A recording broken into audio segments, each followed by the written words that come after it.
Que el Señor nos pueda bendecir en esta mañana. Damos gracias al Señor por estar en su casa de oración. Dios bendiga a los hermanos que puedan escuchar el canal. Dios los bendiga, los ayude. De alguna forma los pueda ayudar, ¿cierto? Y que pueda hacer bendición también hasta su palabra. Vamos a tomar algunas cosas de este mensaje. La deidad explicada, ¿ya? Para que sepan que vamos a estar. Y hoy día estaremos en la página 5. Del 5 al 7, digamos, ahí estaremos. Más o menos ahí estaremos hoy día de eso. Ahí centraremos algunas cosas, algunos pensamientos y algo que el Señor nos está entregando en este mensaje. Vamos a buscar el libro de Hechos, capítulo 26.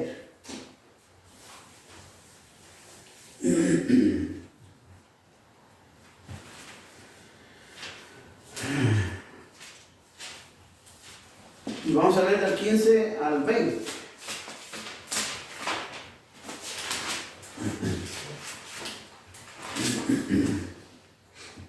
Dice, nos ponemos de pie, su palabra dice en el nombre de nuestro Señor y Salvador Jesucristo.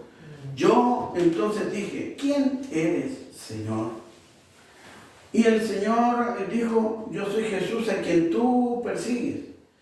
Pero levántate y ponte sobre tus pies, porque para esto he aparecido a ti, para ponerte por ministro y testigo de las cosas que has visto y de aquellas en que me apareceré a ti, librándote de tu pueblo y de los gentiles a quienes ahora te envío, para que abras sus ojos, para que se conviertan de las tinieblas a la luz, de la potestad de Satanás a Dios, para que reciban por la fe que es en mí, perdón de pecados y herencia entre los santificados.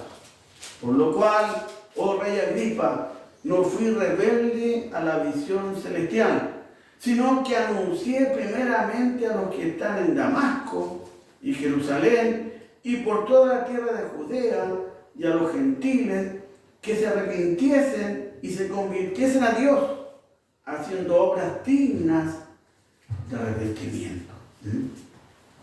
Bueno, Padre, hemos leído su palabra, rogamos que su palabra, Dios, sea hablando a nuestras vidas. Permite que tu gloria se manifieste y permite, Dios, que las voces que están por el lado, por los costados, diciéndonos, ahí no, allá, aquí no, allá, puedan escuchar, Dios, tu palabra, no a hombres, Señor. Ayúdanos a escucharte a ti en esta mañana, en el nombre de Jesucristo. Amén. Amén. Así es. Bien, aquí hemos estado en esta línea, ¿cierto? Con Pablo, estamos examinando algunos argumentos de Pablo.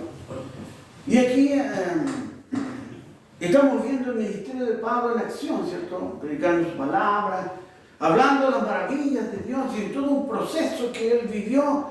Y él contando y hablando a Agripa, ¿cierto? Que está ahí en una defensoría, él, ¿cierto? Ante Agripa, ante Festo y ante todo un escenario que lo culpa a él, ¿cierto? Pero que él comienza una defensa extraordinaria, un argumento de palabra que es más extenso, pero que él, ¿cierto? Y para algunos escritores o algunas personas entendidas en estos diálogos, es fundamentalmente la defensa que hace Pablo es hermosa, es grande, tiene una estructura que va aumentando y que va tomando una posición en el medio y va tomando y descendiendo la presencia de Dios en ese lugar, de tal forma que hay cosas que ocurren en medio de toda esta defensoría de Pablo, donde están los escribas, los fariseos, y donde está un grupo de personas del Sanedrín, tratando de que muera, de que sea frenado y de que se detenga, luego de grandes manifestaciones y de haber predicado la palabra en muchos lugares, y él lo explica acá, ¿cierto? Dice,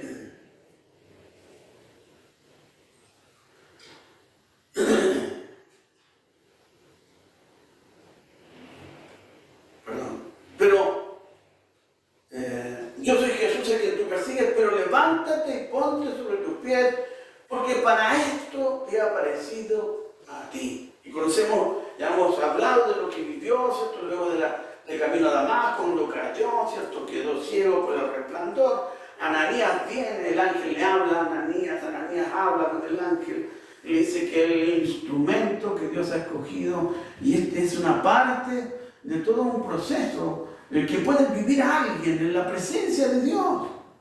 Alguien que quiere servir a Dios, alguien que Dios llama, es un proceso que Pablo comenzó ahí en ese lugar, pero que en este escenario, ¿cierto?, se levantaron los opositores del mismo ministerio al cual pertenecía y además del gobierno, del Estado, de la sociedad y un sinfín de cosas que se levantaron en contra de Pablo, del hombre de Dios.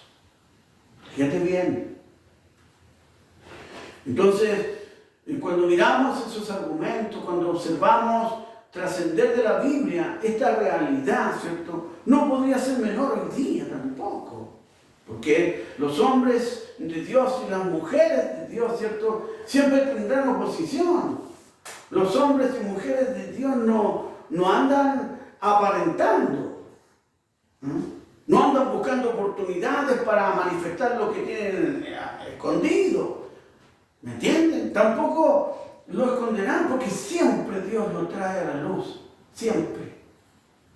Y lo malo de todo eso es que con ellos, todos los que le rodean, ¿cierto?, son llevados a esa realidad, porque comienzan todos a hablar. Mira, allá va, mira.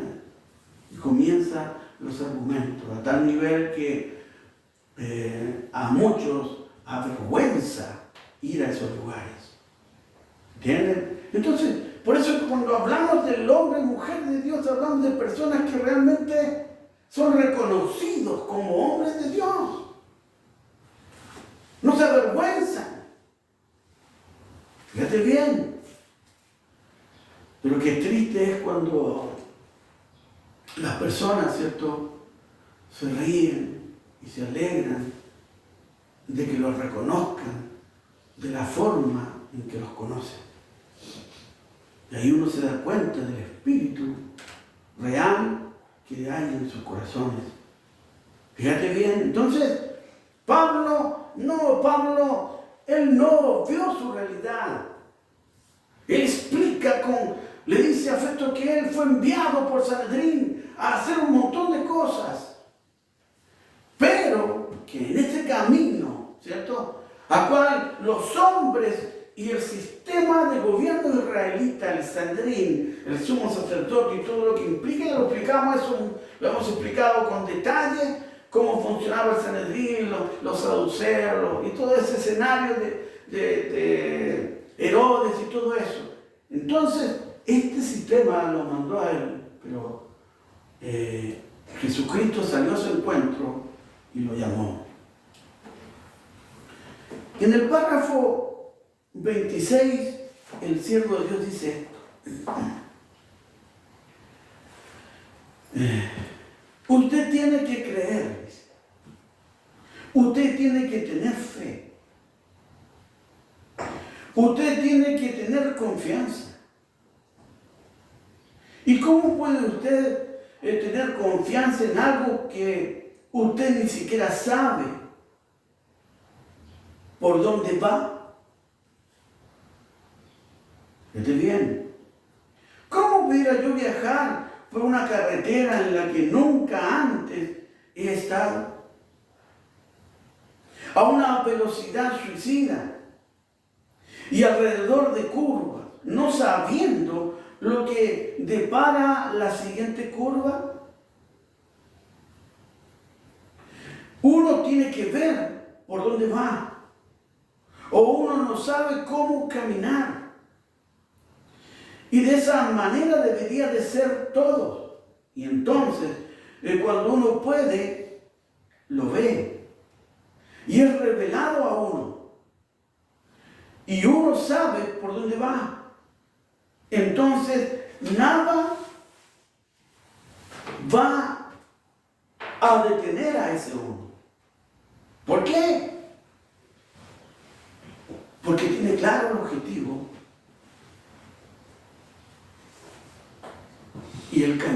mundo se le ha revelado.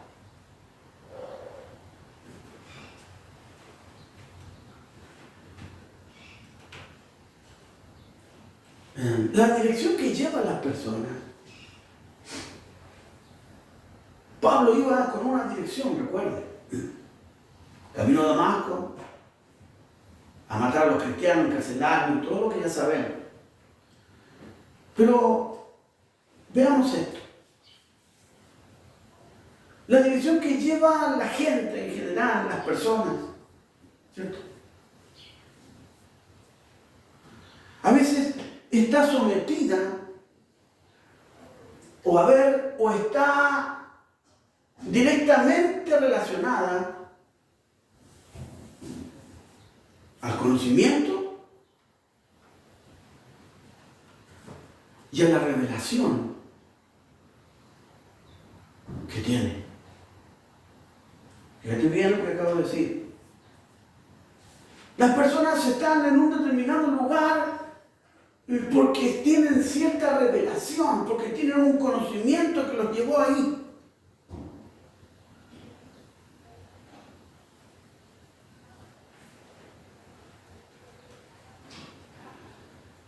Pero para caminar como un hijo de Dios, sí o sí, tú tienes que creer y tener fe. ¿Qué es la fe? Hebreos 11:1. Después la fe, la certeza de lo que se espera y la convicción de lo que yo no veo. Fíjate bien cómo las personas avanzan, ¿no? Las personas tienen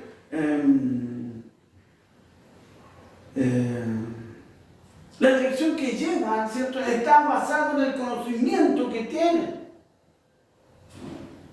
No está basado en revelaciones, ni visiones futuras, ni tampoco en un Dios que no ve.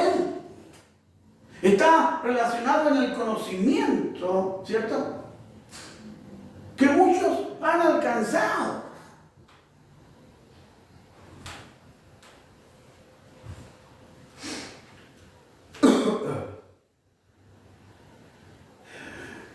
¿Por qué alguien es bautista? ¿O por qué es pentecostal? ¿O por qué es del mensaje? ¿O por qué se denomina ateo? ¿O por qué, no sé, este tío Jehová, el mormón, por qué? ¿Qué es lo que lo lleva a tener esa visión? Bueno, está en el lugar donde está. Fíjate bien lo que voy a decir. Porque es la revelación que tiene. No estoy condenando ni criticando. Fíjate bien. Está ahí porque precisamente es su revelación. O dicho de otra forma, para el mundo y la gente que no cree, está por su conocimiento ahí.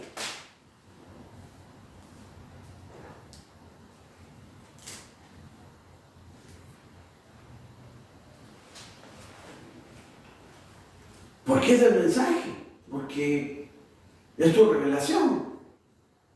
¿Por qué usted es del mensaje, pero no sé, del que va a volver, del que se va a resucitar, del que viene el avión, de la carpa, no sé, el ángel, no sé, el ángel ministrador, o todos los títulos que tienen hoy día?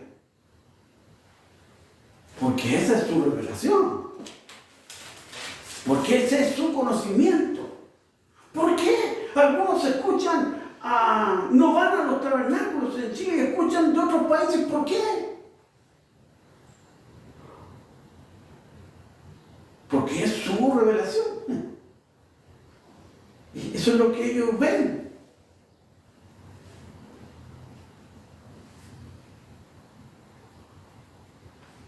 No sé, a lo mejor se van a cambiar a los países para poder congregarse, les digo yo.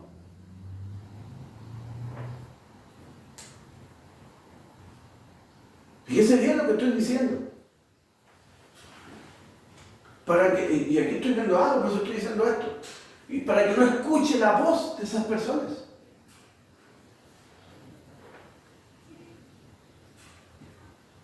Escuche bien. Y entonces, por la revelación que tiene cada persona es donde está.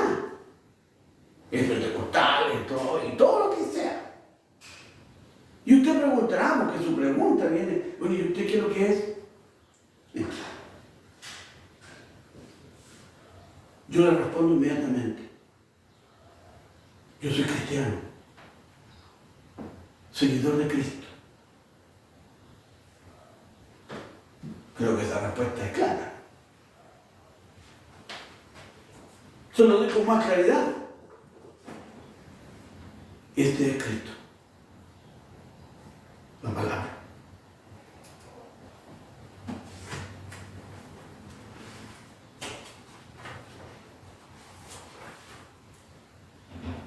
Entonces, cuando examinamos nosotros este mensaje, ¿cierto? Nos lleva a esa perspectiva, a esa visión de ver, ¿cierto? Cómo las personas avanzan, cómo tienen una posición al respecto.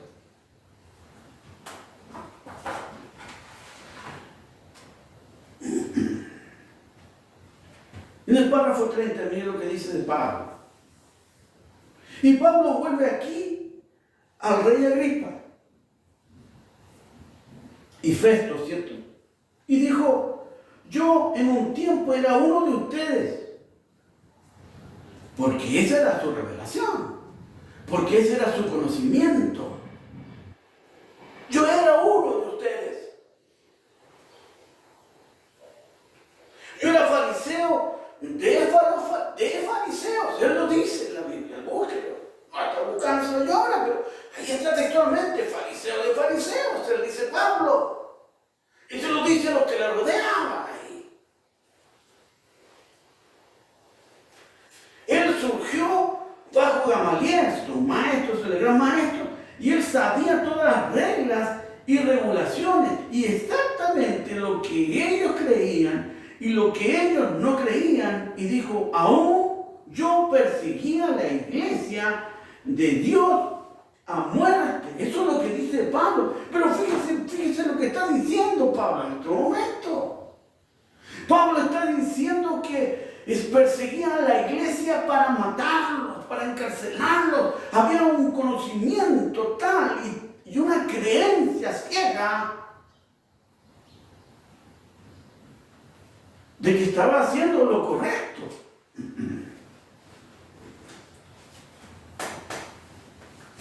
Yo me pregunto, ¿hoy día habrán personas así?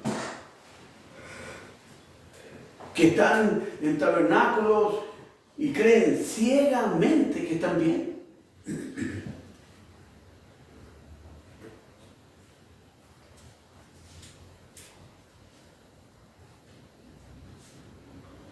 Entonces, el siervo de Dios habla cosas acá de este mensaje que trascienden el tiempo y que penetran la realidad no solamente de las iglesias, sino que habla de la sociedad también. En estos argumentos él traspasa todo lo que significa religión, fe y todo, y entra a un plano personal, entra al alma de las personas, al corazón de las personas, al sentir más profundo de alguien, y le muestra realmente la realidad que está viviendo. Pero fíjate en esto. Una de las cosas interesantes, ¿cierto? en esta argumentación, ¿cierto? Es que Pablo, cuando se encuentra con Cristo, ¿cierto?, en este proceso de persecución en Damasco, camino a Damasco y todo lo que ya hemos conversado en los servicios anteriores, Pablo reconoce, ¿cierto?, y acepta que está equivocado. Ojo. Acepta que se equivocó. Es más, él lo proclama y lo reconoce. Aquí, delante del mismo Agripa, le dice: yo perseguí, yo hice esto, yo hice acá, yo allá. Y él empieza a decir de él mismo lo que mal había vivido como un supuesto seguidor de la fe.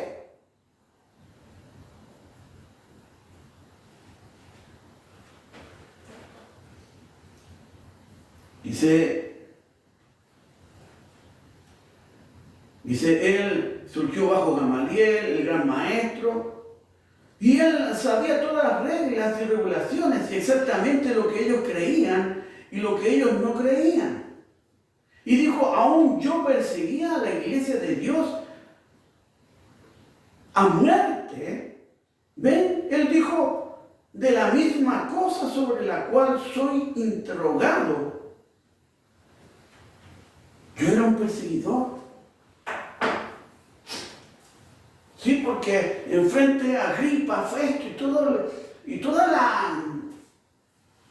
la delegación del Sanedrín y toda esta...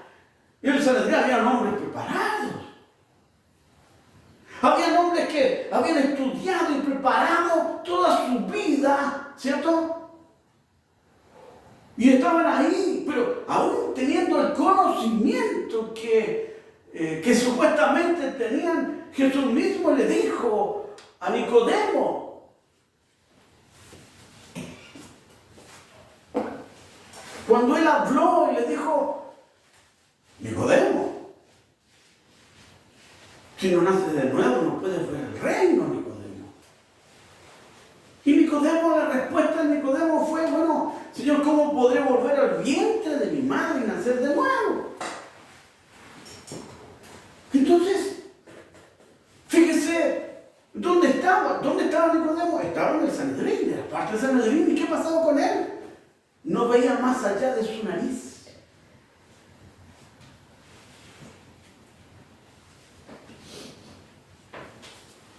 ¿Me entiende? Yo no sé si hoy día habrán personas así.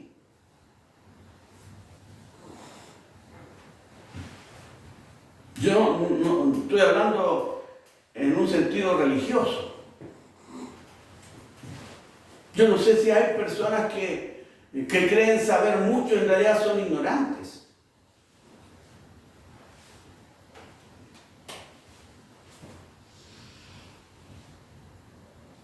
Pero eso te lleva a otra cosa. Todavía no llegamos ahí. De ahí vamos a entrar en eso.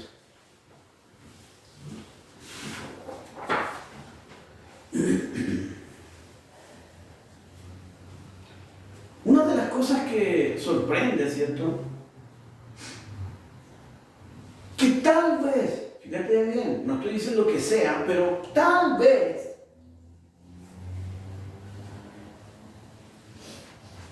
Pablo, al ver la muerte de Esteban, algo sucedió en él.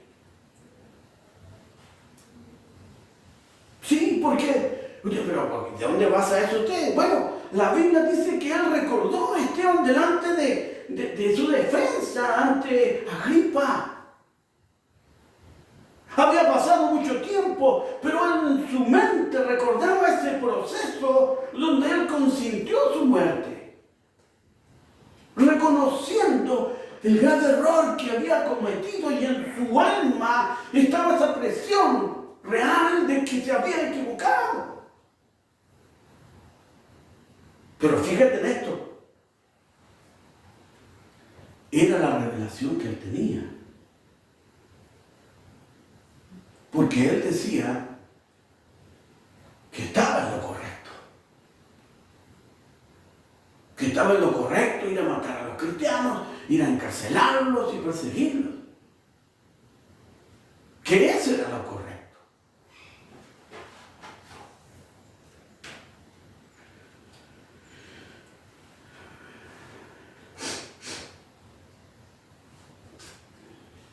Pablo manifiesta un sentir antes de conocer a Cristo en contra de Esteban y manifiesta algo después de conocer al Señor. Fíjate bien. ¿Por qué? Porque un encuentro real con Cristo significa que cosas te quedaron atrás y que todas son hechas nuevas.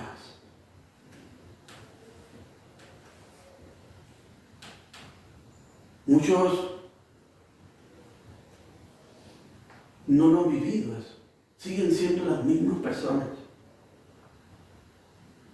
Siguen siendo las mismas personas que se visten con faldas largas, con pelo largo, pero que cuando tienen el momento y la oportunidad, son lo mismo de muchos años.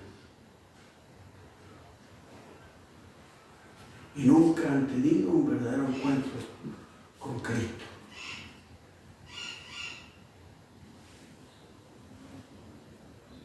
Y Hechos capítulo 8 dice, y Saulo consentía en su muerte. Estamos hablando de Esteban, ¿cierto? En aquel día hubo gran persecución contra la iglesia que estaba en Jerusalén. Y todos fueron esparcidos por las tierras de Judea y de Samaria, salvo los apóstoles. Y hombres piadosos llevaron a enterrar a Esteban e hicieron gran llanto sobre él.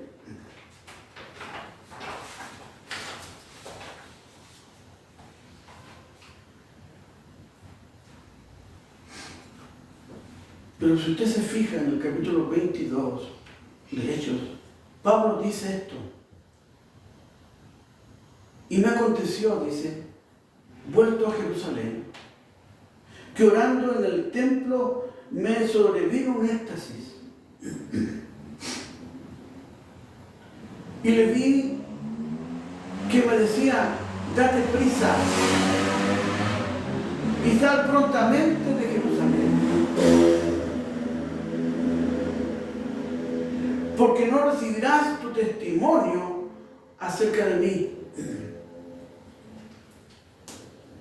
Yo dije, Señor, ellos saben que yo encarcelaba y azotaba a todas las sinagogas a los que creían en ti. Y cuando se derramaba la sangre de Esteban, tu testigo, fíjate bien como él lo dice. Él habla en un contexto general de que encarcelaba y persiguió a la iglesia y todo eso, pero cuando se recibe, cuando él habla y recuerda de Esteban, él dice, cuando se derramaba la sangre de Esteban, tu mártir, tu testigo. Fíjate bien, yo mismo también estaba presente y consentía en su muerte y guardaba las ropas de los que le mataban. Fíjate bien cómo Pablo expresa ese sentir en su alma de lo que hizo. Ahora ponte a pensar en aquellos que no sienten nada por volver a hacer lo que han hecho sido siempre. Donde no hay un arrepentimiento, no hay un conversar, no hay nada. Fíjate. Entonces, cuando nosotros hablamos del Hijo de Dios, cuando hablamos del hombre de Dios, o de la mujer de Dios, como hoy día hay que mencionarla también porque si no hay cosas dando vueltas en el sentir de la gente, en lo social, en lo político y un montón de cosas. Pero cuando yo digo en el sentido del hombre, lo habla en un sentido genérico, hombre y mujer. Entonces,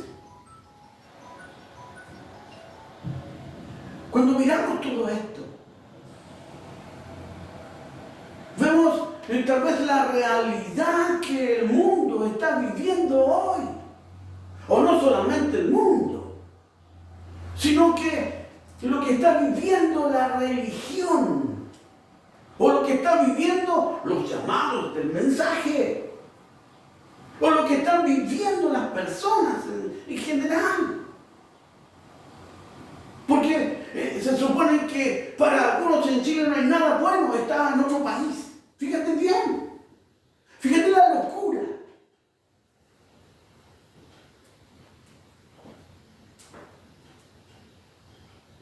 Entonces, ¿qué está pasando hoy día?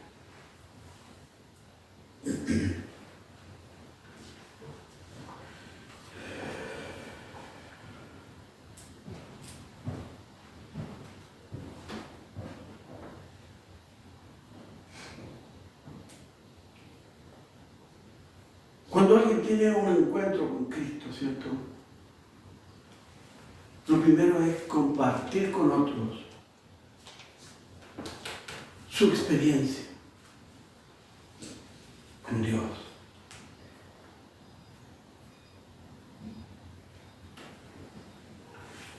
En el párrafo 32,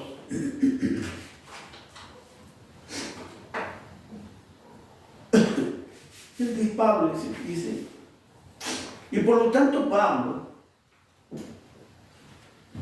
como todo hombre delante de hombres, debería hacer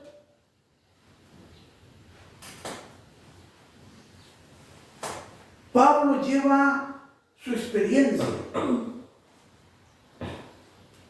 de regreso desde el principio a lo que él era. Cuando está en esa argumentación, esa defensoría en frente de Agripa, de Festo y de todos los que lo condenaban y lo querían ahí, él expresa ese es su argumento y él dice, Pablo lleva su experiencia de regreso desde el principio a lo que él era.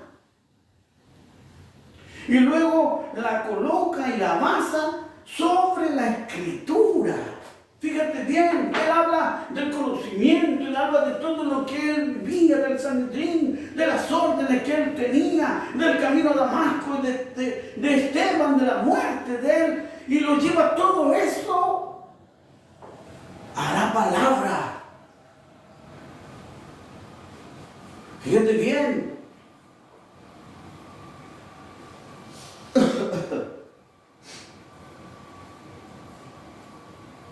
Para mostrar que lo que él estaba haciendo era escritural.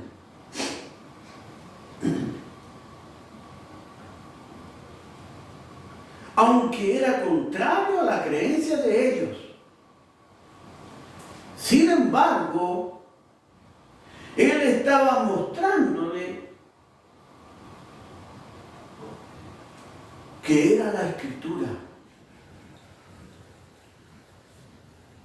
Que la palabra decía.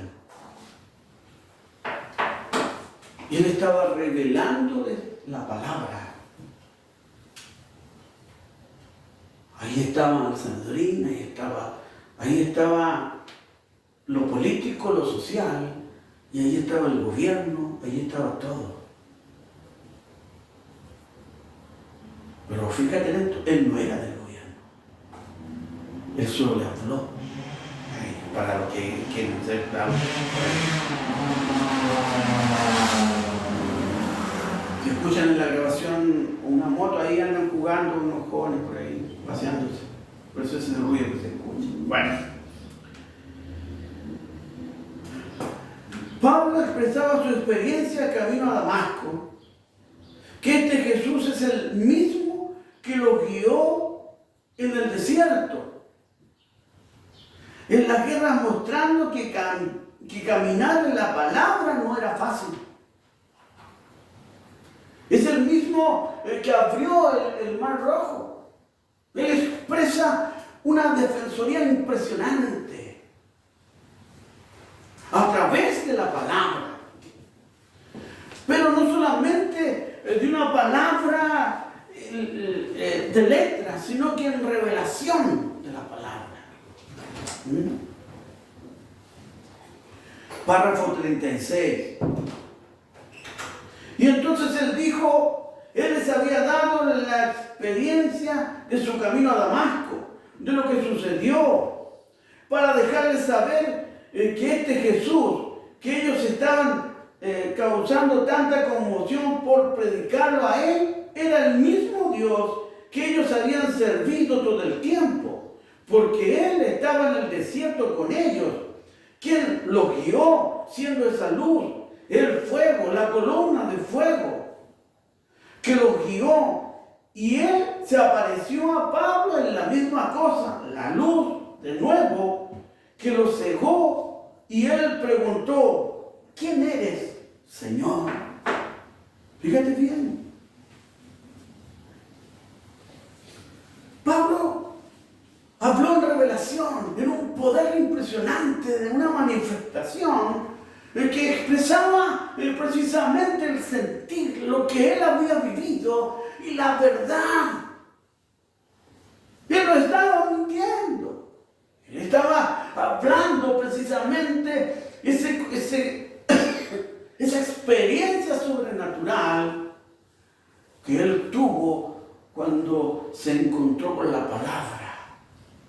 No con religiones, no con argumentos intelectuales, no con argumentos teológicos, ni doctorados, ni nada de eso, sino que cuando él tuvo ese encuentro personal con Cristo.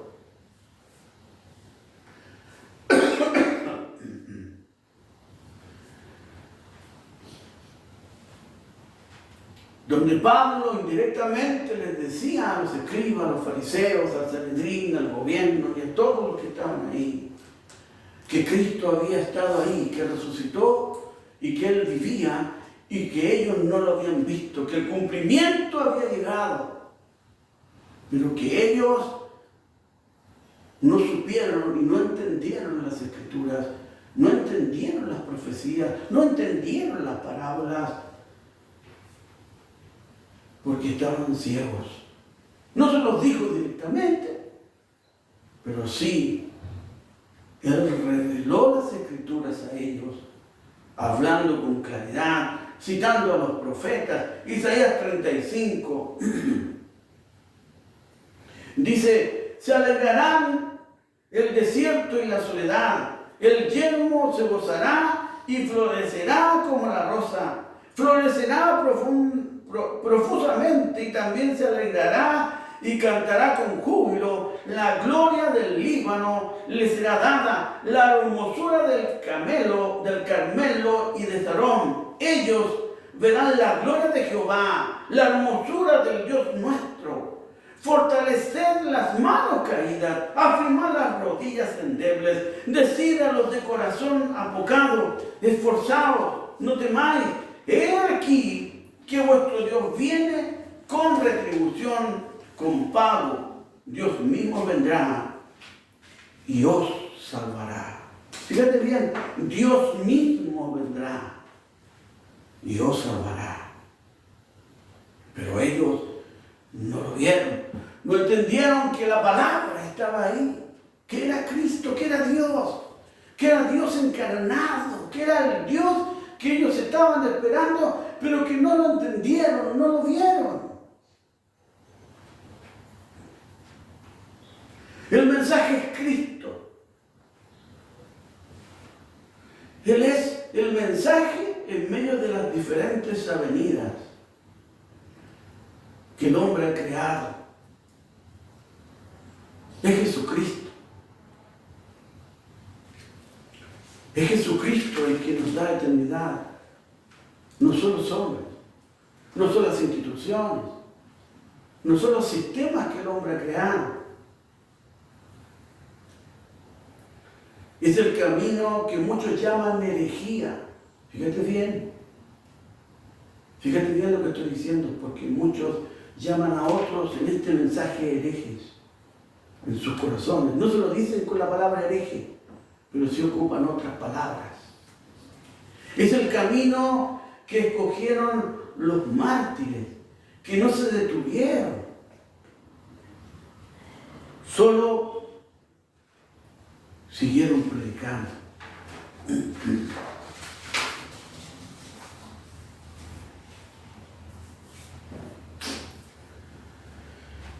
Y en medio de todo esto, ¿cierto?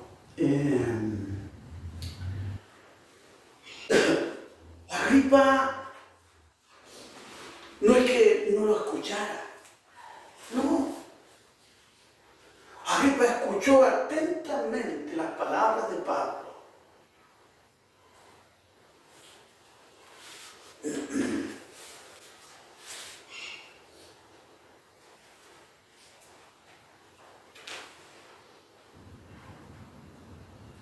Y se expresa diferente a lo que se expresa en el mundo religioso, el Sanedrín y todo lo demás, la organización y todo esto. Y Agripa hace una respuesta que marca algo en medio de todas estas argumentaciones. Y él dice, por poco me persuades de ser cristiano. Fíjate bien, no parte del Sanedrín, no parte de las organizaciones, ni de un mensaje, sino que Agripa dice, por poco me persuades de ser cristiano. Hechos capítulo 26. Dice, el versículo 25, dice, más él dijo, no estoy loco, excelentísimo Festo, sino que hablo palabra de verdad y de cordura. Pues el rey sabe estas cosas, delante de quien también hablo con toda confianza. Fíjate lo que Pablo expresa aquí. Dice, el rey sabe estas cosas. Fíjate bien, Pablo sabía que Agripa no era alguien que no sabía.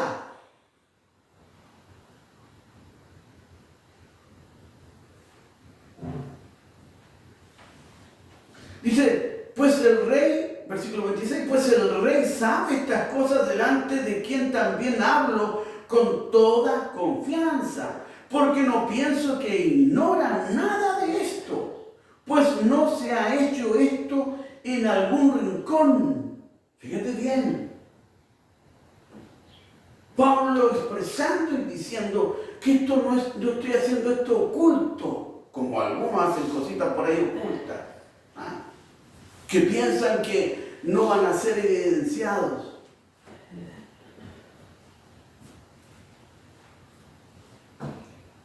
Pero cuando tú te das cuenta, todos hablan.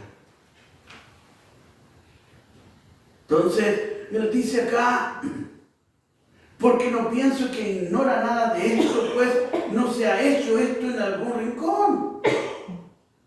¿Crees, oh rey Agripa, a los profetas? Yo sé que crees, le dice Pablo. Entonces Agripa dijo a Pablo, por poco me persuades de ser un cristiano, no un pentecostal, no un bautista, no del Sanedrín, no saduceo, no sé de todos los movimientos que habían ahí, sino de ser cristiano. ¿Quién era Agripa? Fíjate bien quién era Agripa. Él era Agripa II, Herodes Agripa II, hijo de Herodes Agripa I. Fíjate que sí, oiga, si aquí hay una montaña de Herodes. Nieto de Herodes Antipas, el cual mandó a matar a Juan el Bautista. Viste bisnieto de Herodes el Grande, el que asesinó a los niños cuando los magos hablaron con él, ¿cierto? Y le dijeron que iban a ser un salvador, ¿cierto? Entonces, ¿qué hizo este Herodes? Mandó matar a todos los niños hasta 2 años. Pero Agripa estaba muy extraviado también porque convivía con su hermana. Bueno, eso no vamos a hablar de tanto de Agripa, hablemos de Pablo. Pablo manifiesta dentro de su alegato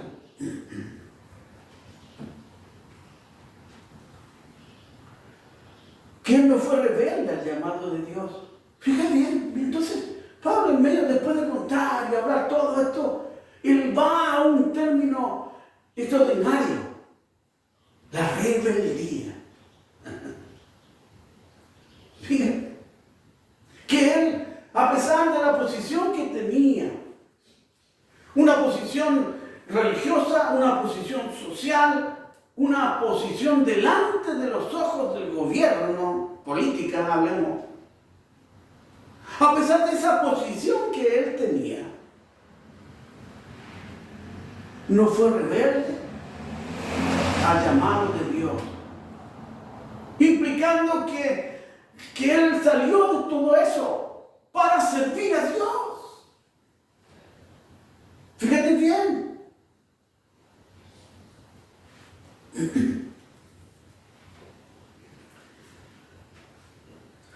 Sabiendo él la posición en la que se encontraba,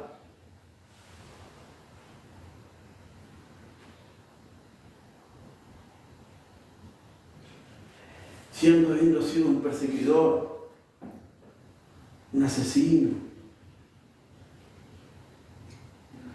muy obediente al Sanedrín,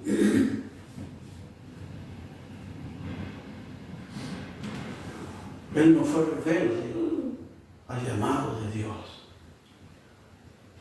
Fíjate bien, porque Pablo habla de cosas, no son cosas simples lo que él habla. Él habla de asesinato, él habla de perseguir, él habla de un montón de hechos que era a la vista de todos evidente.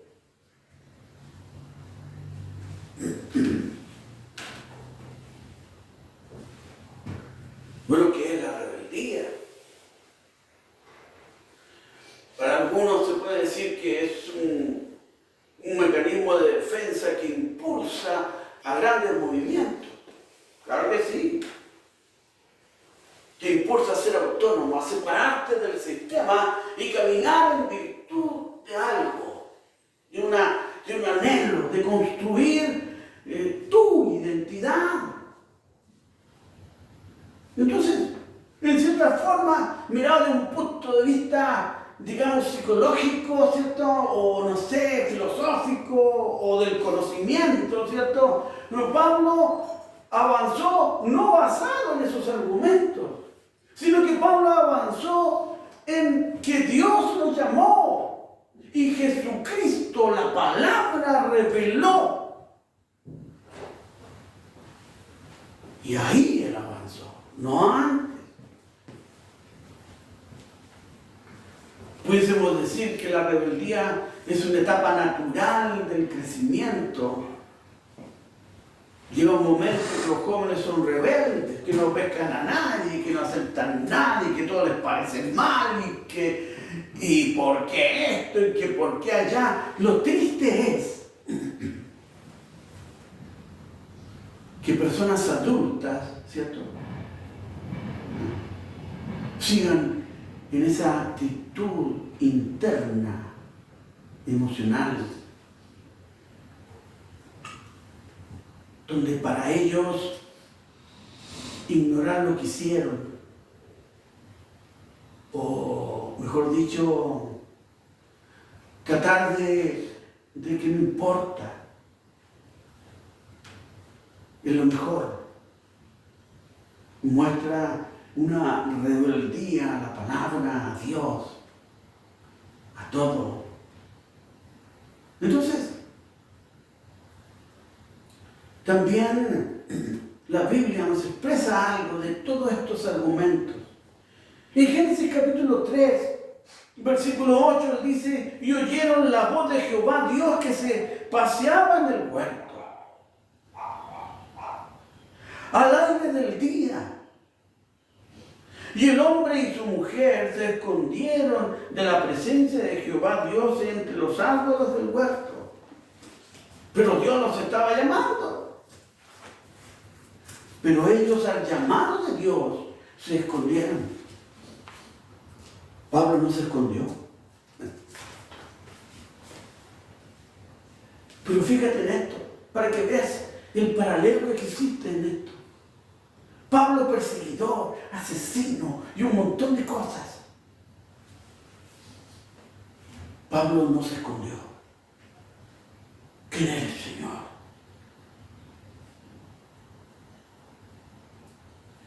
Y aceptó el llamado de Dios.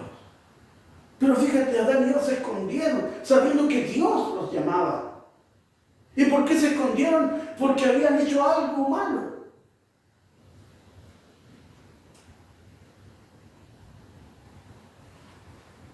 Fueron rebeldes al llamado de Dios.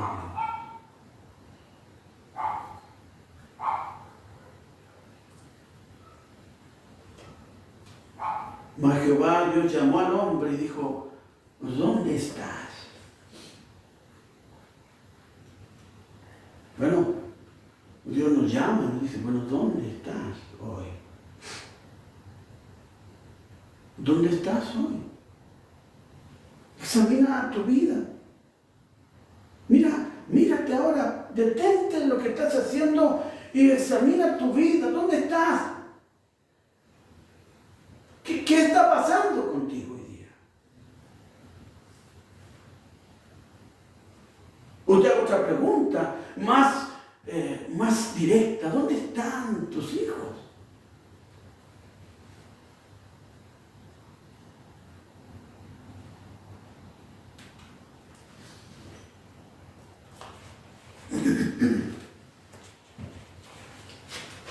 Entonces, cuando nosotros comenzamos a observar esa rebeldía hacia Dios,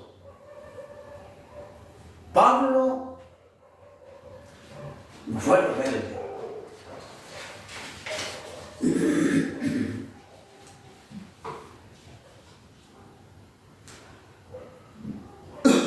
Pero podemos hablar de dos rebeldías.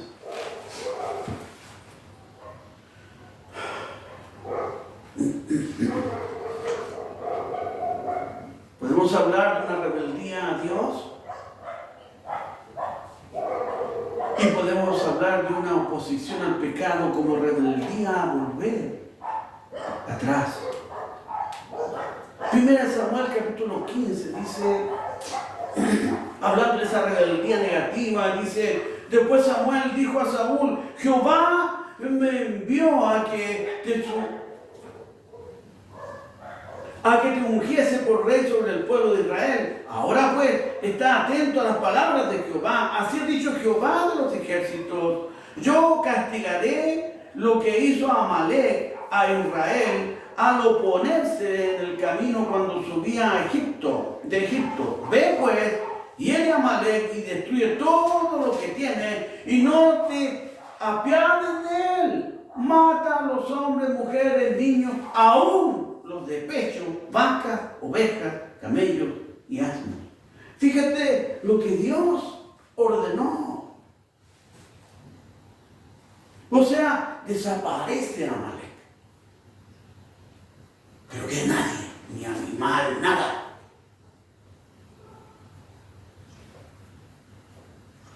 Saúl, pues, convocó al pueblo y les pasó revista en Telaín 200,000 de pie y 10,000 hombres de Judá. Y viniendo Saúl a la ciudad de Amalek, puso emboscada en el valle, y dijo Saúl a los ceneos: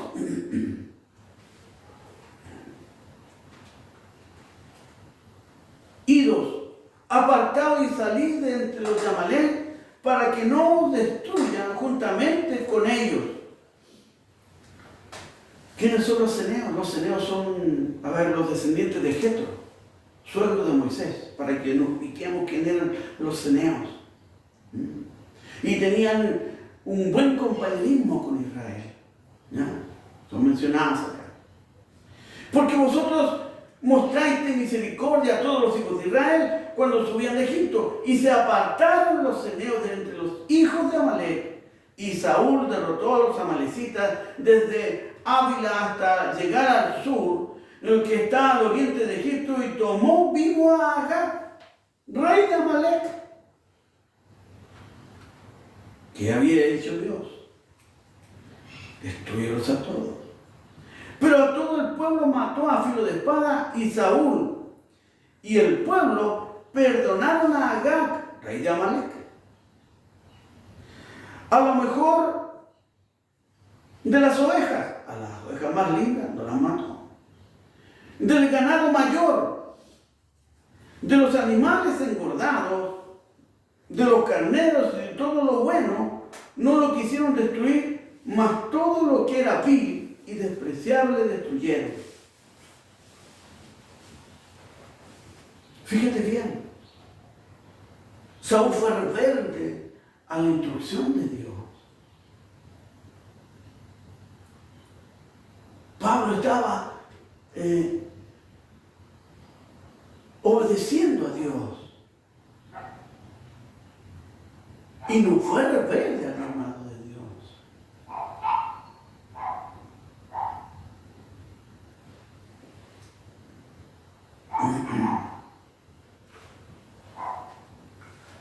Saúl se levantó en una rebeldía contra Dios.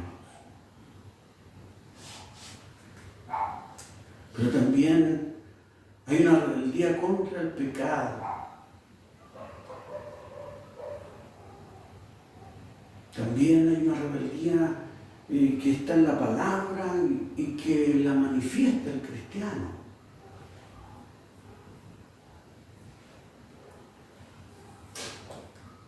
Se podría decir que es una postura del cristiano que decide no involucrarse en pecados y en cosas turbias y en cosas que no son de Dios, ni robos, ni engaños a la iglesia. Porque los hermanos del mensaje son así, son rectos.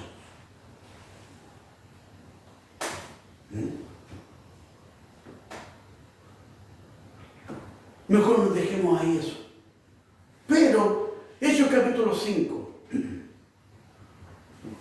versículo 25, dice: pero viniendo uno, les dio esta noticia: he aquí los varones que pusisteis en la cárcel están en el templo y enseñan al pueblo. Entonces fue el jefe de los guardias con los alguaciles y los trajo sin violencia, porque temían ser apedreados por el pueblo. Cuando los trajeron, los presentaron en el concilio, y el sumo sacerdote les preguntó, diciendo: ¿no os mandamos escritamente que no enseñaseis en este nombre? Y ahora habéis llenado a Jerusalén de nuestra doctrina, de vuestra doctrina, y queréis echar sobre nosotros la sangre de ese hombre. Respondiendo Pedro y los apóstoles le dijeron: es necesario obedecer a Dios antes que a los hombres.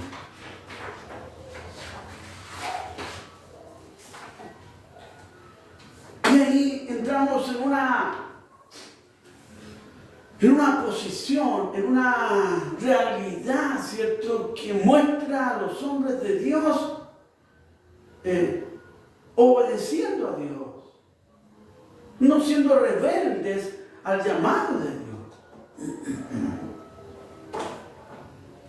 Mateo capítulo 21, versículo 12 dice: y entró Jesús en el templo de Dios y echó fuera a todos los que vendían y compraban en el templo, y volcó las mesas de los cambistas y las sillas de los que vendían palomas, y les dijo: escrito está, mi casa, casa de oración será llamada, mas vosotros la habéis hecha cueva de ladrones. ¿Será eso hoy?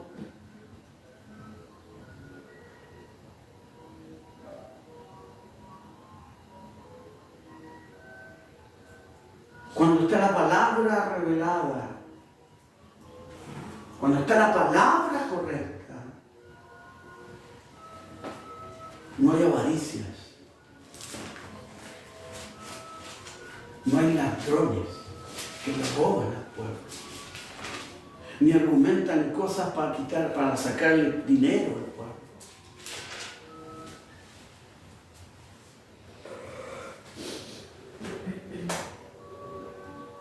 No hay manifestaciones religiosas para obligarte a desprenderte de lo que tienes.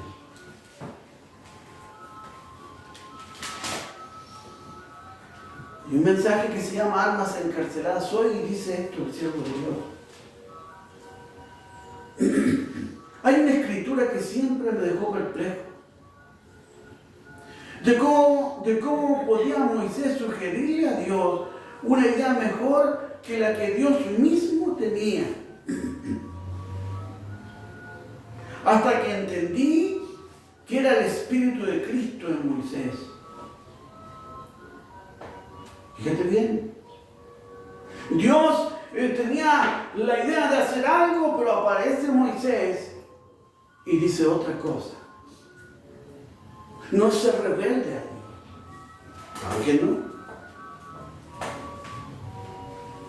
Y dice, Dios dijo, Moisés, sepárate de todos ellos, porque yo voy a destruir todo esto por completo y comenzaré de nuevo contigo. Cuando Moisés fue arriba al monte Sinaí, dejó al pueblo acá y ellos levantaron ídolos, becerros y cuánta cuestión hicieron. Y Dios le dijo, voy a comenzar de nuevo, esto lo voy a desaparecer prácticamente. Y él dijo, Moisés dijo, Señor, él mismo se lanzó en la brecha y dijo, tómame a mí, borra mi nombre. Esa misma gente que había entrado en rebeldía, su corazón intercedió por ellos. Ellos no tenían la revelación.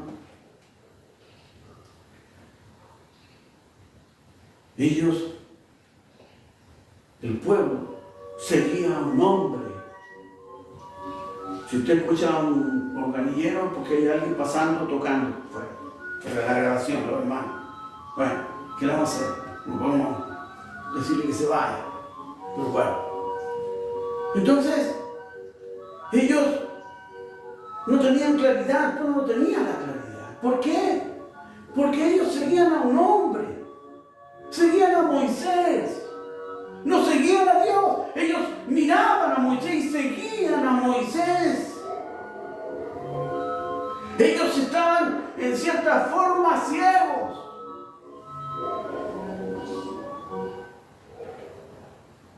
¿A quién sigues tú?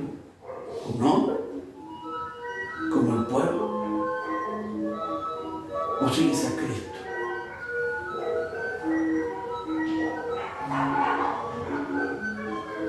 Cristo fue el que murió por todos. Cristo fue el que al tercer día resucitó, venciendo la muerte, el pecado. Fíjate bien.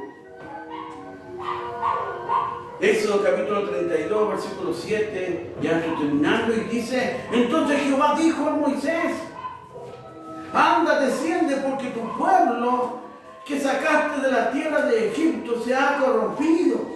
Pronto se ha apartado del camino que yo les mandé. Se han hecho un becerro de fundición y lo han adorado y le han ofrecido sacrificios y han dicho a Israel, estos son tus dioses que te sacaron de la tierra de Egipto. Dijo más Jehová a Moisés, yo he visto a este pueblo, que por cierto es pueblo de dura cerviz. Ahora pues, déjame que se encienda mi ira en ellos y los consuma, y de ti yo haré una nación grande. Entonces Moisés oró en presencia de Jehová su Dios y dijo, oh Jehová, ¿por qué se encenderá tu furor contra tu pueblo que tú sacaste de la tierra de Egipto con gran poder y con mano fuerte? ¿Por qué han de hablar los egipcios diciendo, para mal los sacó, para matarlos de los montes y para raerlos sobre la faz de la tierra? Vuélvete del ardor de tu ira y arrepiéntete de este mal contra tu pueblo. Moisés,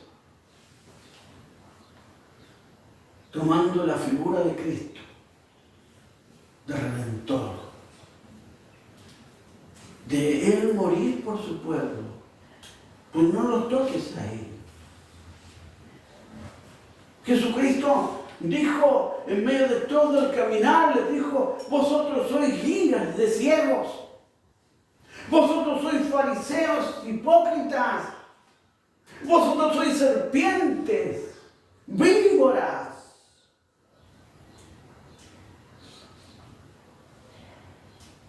Pero también las Escrituras dicen, porque de tal manera amó Dios al mundo, los incluyó a ellos también,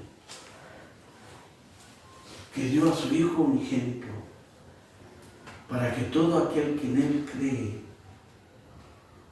no se pierda,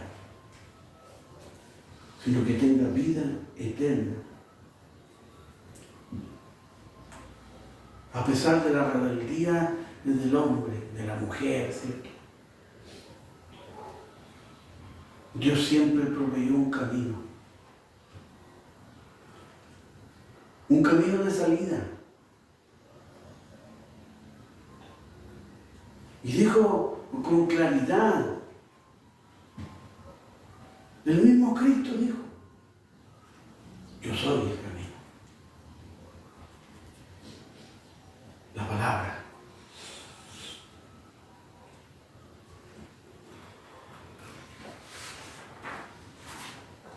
No son los sistemas, no son los grandes títulos, no son las teologías ni doctorados. Es su palabra, es Cristo revelado.